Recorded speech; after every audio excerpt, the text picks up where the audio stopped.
Good afternoon, everyone. And good afternoon, Mr. William, Mr. Milin, and also Chin An. How are you doing? Great. How was your flight? Good? Always excited to be here in Jakarta. Because only William is coming from Jakarta, right? So yes, in this good session, we would like to discuss about the real-world adoption and also stable coins.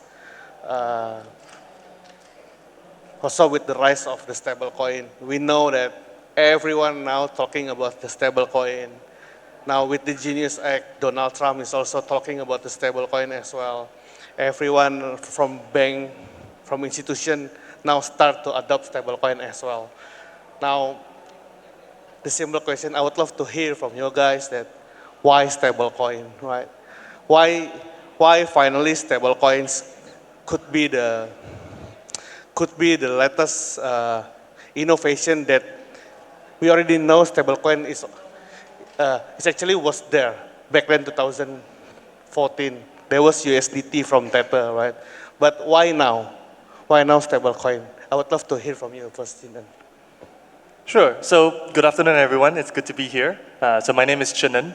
Now, why stablecoin is the question, right? So Saison Capital and Onigiri Capital is born out of a very traditional financial institution called Credit Saison. We are the second largest credit card company out of Japan. And we have more than $30 billion assets under management.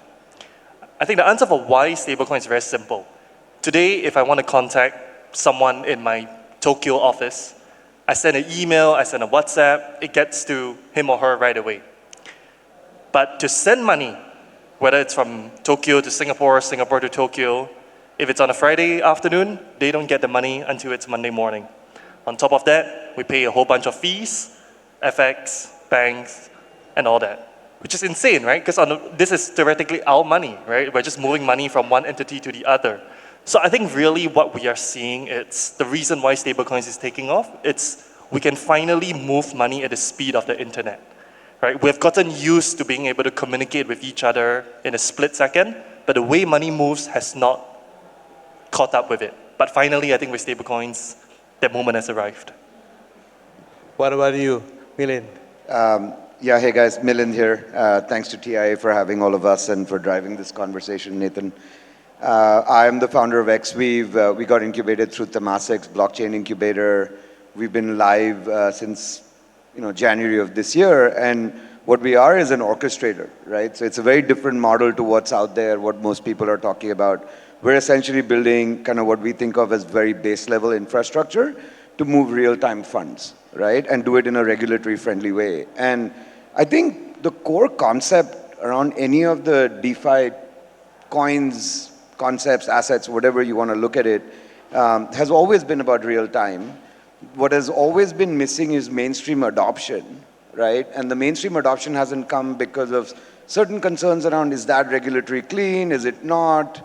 Obviously Genius coming out, but on some of these other markets, like I used to run payments for Meta before I started Xweave, and we were already trying it with the Libra protocol, right? That was kind of, I would say, probably version 1.2 of stables after USDT. And I think really what's coming is there's a lot of regulatory support that's coming out. I think there's awareness, and secondly, there's awareness about the core asset being stable and the ability to use a stable asset to move it in real time and to actually turn it back into a fiat or keep it in whatever version you want to, I think is a very powerful thing. And I think the third thing, which I think is the future, is there's more and more stable coins coming, which means the ability to impact liquidity and drive more utility over space and time will really change the game. And that's really why we think this is, as you call it, hopefully not just the summer of stables, but it'll be a very mainstream adoption storyline from here on. Thank you. Thank you for having me here. So my name is William Sutanto. I'm the CEO and co-founder of Indodax, which is the biggest and the oldest crypto exchange in Indonesia. So by that, it means that I have been seeing all the history of crypto and the development of stablecoins since even before like USDT or Tether being around. So I had some experience with Tether or USDT since like they were using what is called multi-chain protocol. It was even before Ethereum and all those L2 networks exist. Some story, like last month, I went to Hong Kong for a gathering with my university classmate, alumni. And then we have a lot of people like from the US, from Hong Kong, from China, and I'm the only one coming from Indonesia. So we tried to book a very fancy restaurant and trying to split bill.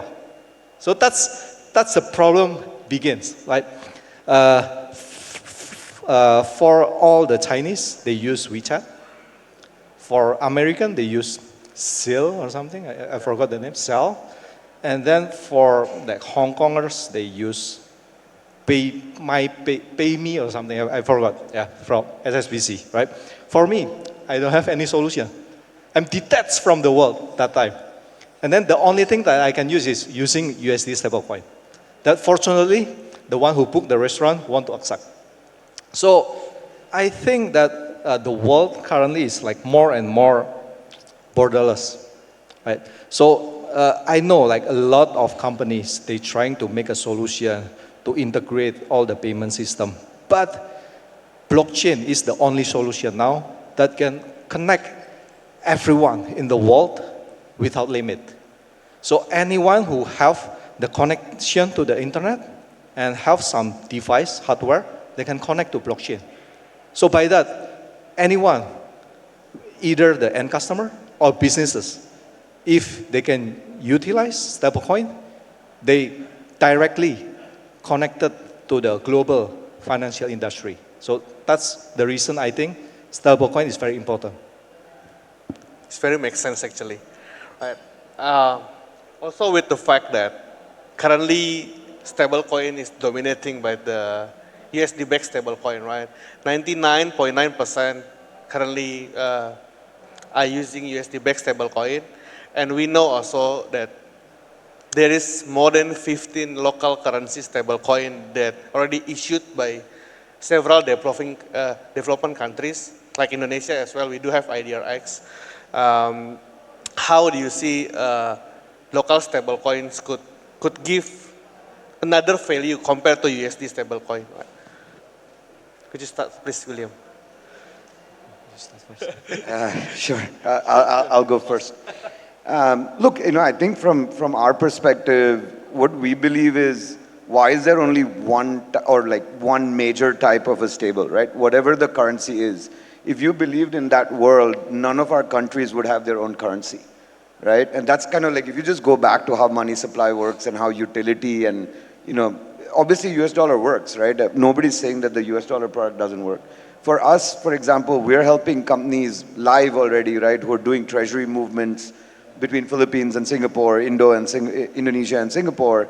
For that, today I have to go from a local currency to a US dollar stable back to a local currency, right? Unless they wanted to hold US dollar, sure, that's still a possibility. But the thing is, if you think forward in the world, where there are pairs of real FX, real currencies already, and I think, look, I agree on the borderless concept of the world, but it's also borderless today with a heavy reliance on US dollar asset, right? And we really believe, and I personally also believe, that all of this interconnectivity and creating the ability to clear these local stables and without hopping through an extra kind of currency hop, as long as there's liquidity, right? There's a lot of other things that need to be solved on the local stables, but if you can solve for it, the company that's moving the treasury flow from Philippines or Indonesia to Singapore or UAE to Indonesia, whatever that is, that treasury move can go at the borderless, at the power of real time, under 20 minutes, under 2 minutes, but be able to clear local stables without going through an extra FX will make a difference. Very great. Yes. Yeah, sorry. I was blank for a second. So I'm back now. So yeah, basically I believe that we understand that USD stablecoin, they have some strength. That, of course, USD is basically the currency of the world. any countries using USD for like their main trading currency for export and import. But we need to understand as well, all the government in the world, they want some degree of sovereignty of their currency, right? So I believe in the futures, because of the financial authority all around the world, they want to have some control, visibility, and some degree of how to monitor the assets that are moving around. Of course, they want to have more friendly environment for local stablecoin instead of USD stablecoin. Right? And then most of countries in the world, they also have like capital control. If all the governments, they don't support the development of local stablecoin in their countries, and then the USD stablecoin will be floating into the countries. It means that it will challenge the stability of local currency. So that's how I look how local stablecoin will be very important in a nation. It's basically the fight about sovereignty of the currency. Especially with the Southeast Asia, we do have more than 10 currencies, right? Comparing to the US and also Euro, they are only using US dollar and also Euro, right? Comparing to Asia, we do have Rupiah, we do have Malaysian Ringgit, Singapore dollar, Philippine peso, and so on, right? So I want to hear from you, Chinan. So I think maybe to add on, fully agree with whatever my panelists have said, right? Our view is that this second generation of stablecoins that come up would probably be quite different from the first generation, which is what we're familiar with, USDC and USDT. If we think about USDC, USDT, these were born for primary crypto settlement, right? Where you make a trade, you made some money, you want to lock the profit in. It's easy to use, it's permissionless. I think our view is firstly, yes, we believe that there's a role for local stablecoins, for non-USD stablecoins to thrive, but we also see a world where this is introduced perhaps through private blockchains, through permission blockchains, through blockchains that governments and regulators have control. So depending on where you stand on this, you might be celebrating because it's like, yeah, it's a controlled environment, it's safe, or you might absolutely hate it, right? And say this is not the essence of a stable coin. But I think what is important is to recognize that the next generation of stable coins might look quite different and might function quite differently, might have a lot more restrictions than the first generation of stable coins. Do I think it's necessary? I do think so, because in order for real institutional capital to come in, for real retail to come in, there needs to be safeguards, right? Today, why is the cash you hold, or why do you trust the bank to hold the deposit, right? The number you see on your bank account, you don't really have that, right? It's an IOU that the bank will pay you as and when you ask for it. But we trust it, right? Because there is very strict rules that are in place, and as a result, the banking system processes so much more volume than stablecoins. We anticipate that this is going to be the direction for how stablecoins will grow. Yeah, actually, and the other thing, right, with US dollar-based stables, at the end of the day, what happens on the weekends? Because one of the reasons, the first question that you asked, right, why are stables going to be the future? It's because they work on the weekends. You can deliver assets across borders on the weekends without, waiting for the banks to wake up. And I think as you do more of these local stables, and you're able to do real flows on, because most of our countries, if you look at Southeast Asia, our real-time payment networks are fantastic, right? They work really well. You're just now adding a utility layer on top. And I think to what Jinan, what you just said, right? The reason we think is the next generation will be different is the old stables economics were primarily based on staking and a lot of other math. And the new generation of stables will be built on utility. Right? What's the value-added services around the stable? And I think that's probably one of those reasons for local stables as well. And we need to consider about the ecosystem as well. Like any crypto assets in the world, including stable coins, they work because of the ecosystem they build. And specifically for a local stable coin, this is, I think, the only stable coin moving forward that will be approved by the financial authority all around the world. It means that the local financial industry, they will be only integrating the ones who get approval from the financial authority. It means that all the financial applications that we use every day, they're just using the local stablecoin. And it will create the ecosystem that will drive the growth of the local stablecoin industry. Interesting. So from the technology, money movement, country sovereignty as well, that's how you guys see the local stablecoin, right? But interestingly, we are now not in the crypto conference, right? We are now in the TIACON Asia, which is all of the fintech friends are here. And now I would love to hear what you guys see on how our fintech friends here could adopt a local stablecoin. What kind of use cases that they could possibly adopt the local stablecoin within their startup, for example? Or even what's the use case that our friend out there that would like to start new businesses, for example, and utilizing local stablecoin? What do you see, Chinan? So I think firstly, we believe that the next evolution of fintech will be driven by the blockchain, right? So that's our view, that's really the baseline. And stablecoins is just really the first step, right? If you think about what's a stablecoin, it's a tokenized dollar. From there, we have moved on to tokenized T-bills, which has taken off.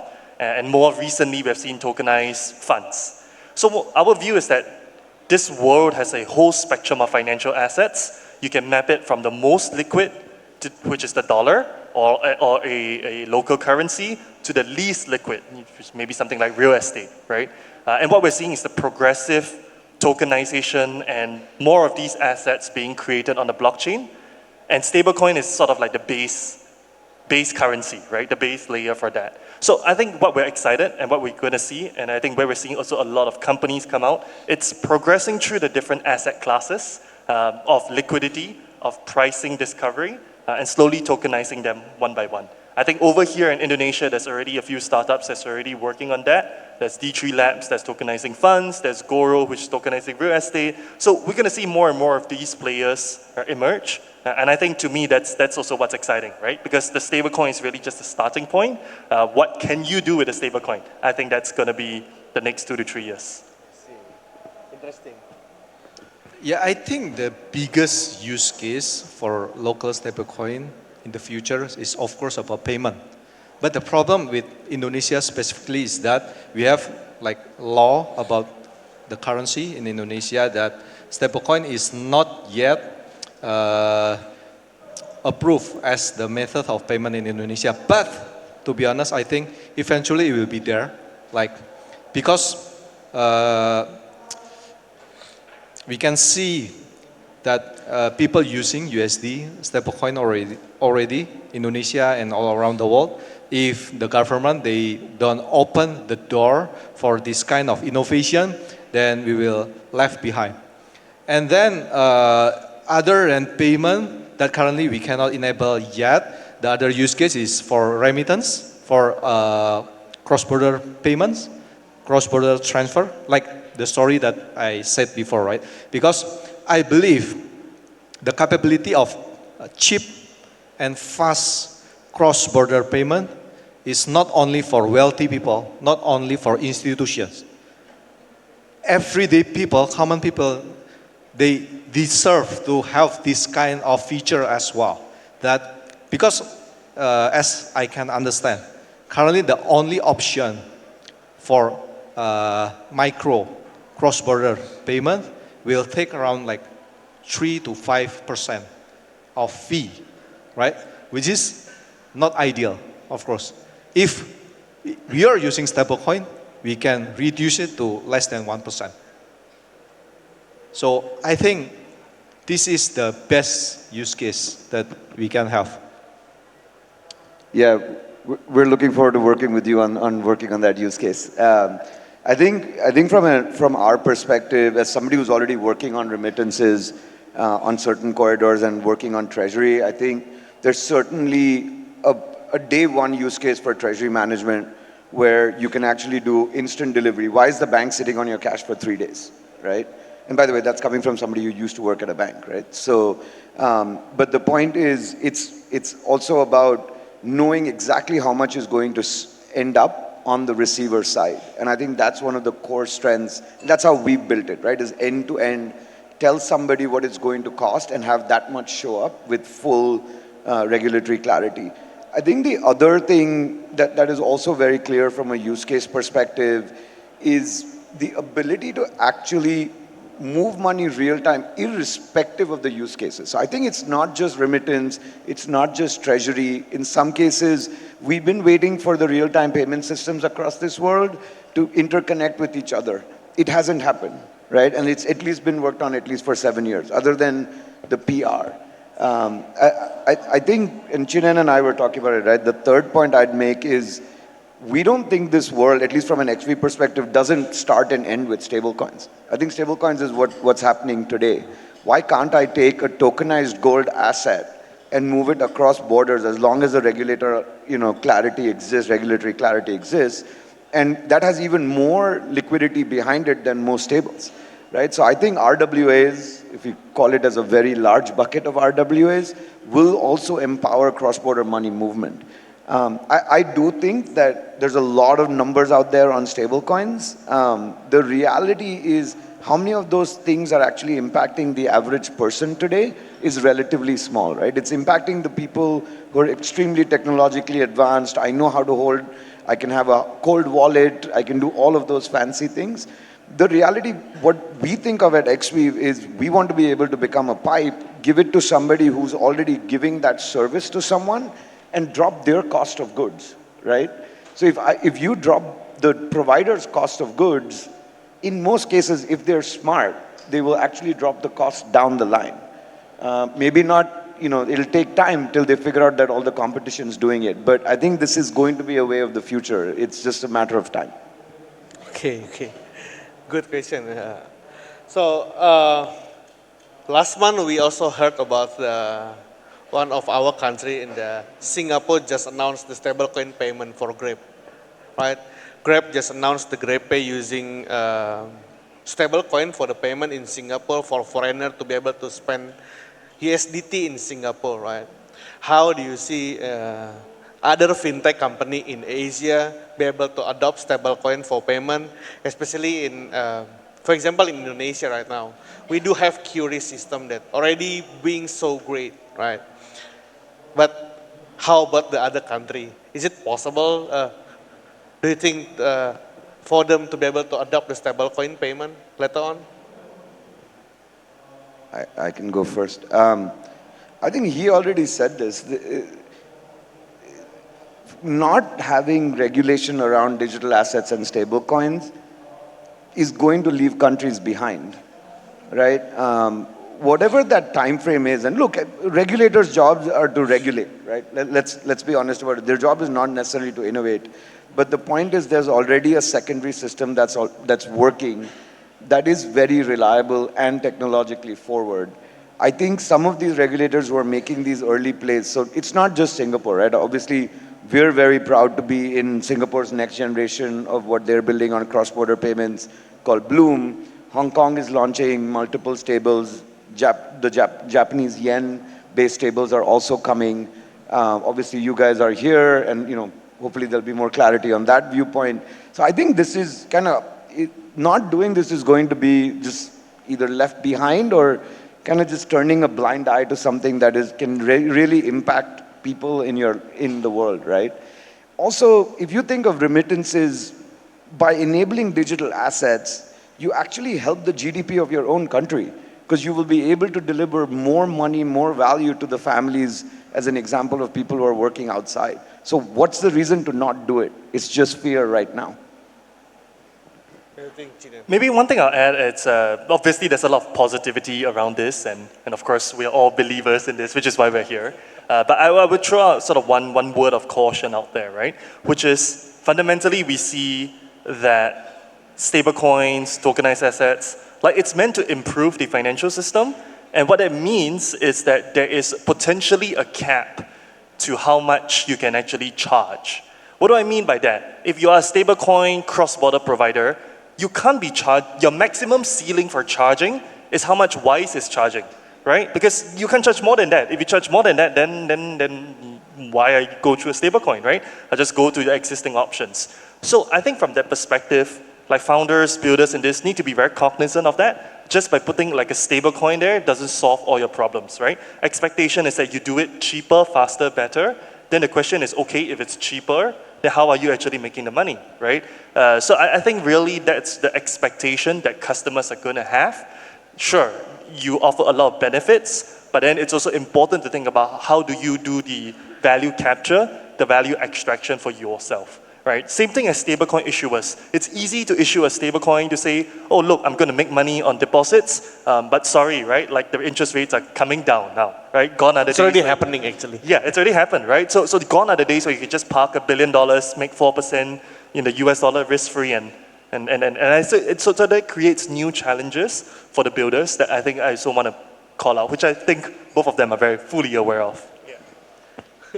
Yeah, I think financial industry is unfortunately the one of the most rigid industry in terms of regulation, right? So by that it means that, and every time we want to do some innovative product in our application, then we need to get some approval from a financial authority or central bank. So by that, I think the thing that we can do, at least we can start small first and then keep communicating with the financial authority or any regulators that supervise us, and then asking for this as well. I mean, we can start doing some like prototype, right? And if it's really can help for our customers, then why not? We need to keep like negotiating, lobbying our government for the best of our customer. We need to enable this kind of feature and connect it to stablecoins and crypto. Okay, I guess this is going to be the last question. So what do you guys think about the most killer use case specifically for fintech company out there? We're not talking for the crypto company like you guys, especially your VC, you're a crypto exchange, you're a cross-border payment, but we are talking more about fintech that could utilize stablecoin, be able to strengthen their value proposition, be able to make it all the costs more efficient, for example. So what's the killer use case, for example, for Gojek, GoPay, Grab, OVO, for example, or other fintech company that would like to adopt stablecoin for their killer use case? So I'll start with that I think one of the biggest problems that the world faces today is inflation, right? And so the biggest killer use case for me around stablecoins is yield. The idea that there's so much idle cash lying everywhere, from your wallets to your bank accounts to everywhere, right? There's just so many pockets that are not generating productive returns, and you are eroding value over time. So I think stablecoins provides a fast, efficient, brings all those benefits to make it possible that even on the smallest amounts, right, even on $1, $2, on 10,000 rupiah, for a half a day, for a couple of hours, you can earn some yield on top of it, right? Sure, in the grand scheme of things, earning annualized 4% yield on 10,000 rupiah doesn't feel like much, but it's the small things that count over time, right? And at the very least, you protect your purchasing power. So it's pretty similar like new banks out there did, right? Yes, but also a lot faster and better.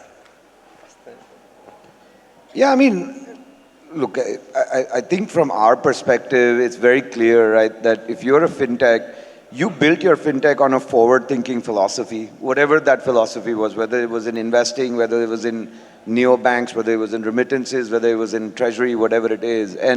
And what I would say is it's early in the game, pick a few players, try it out across different parts of the tokenization universe, right? Not just stablecoins.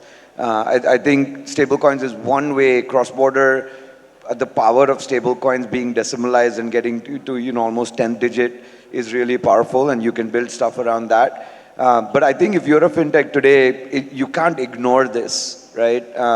But at the same time, my one notice would be, don't pay attention to your LinkedIns and how everybody's talking about stablecoins. I think, take the same approach you've probably taken towards building your fintech, which is you got to go try a bunch of things on what the market PMF looks like. Use partners as much as you can to figure out where that PMF for your value set actually works. But treasury remittance, cross-border, asset value, whatever, there are lots of use cases, but it's also about what your customers want and how that fits into your strategy. I'll make it very short. So I think whoever that can connect stablecoins to the crowd will be the big winner. Wow. That's the key. Okay, thank you. I guess Thanks. it's enough for us to be able to discuss stablecoins. I would love to hear from you guys to let a statement for every single fintech here.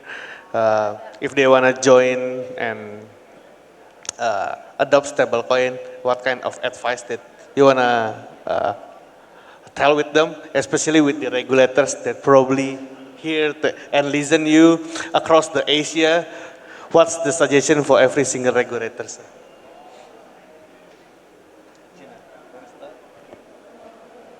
So the question is for regulators. Yeah. Well, I mean, I think they're already making the effort to do it. I would say, I'm going to leech on the partnership point, right, that was mentioned earlier. Just partner up. I think that's a lot faster rather than trying to do it themselves. Yeah.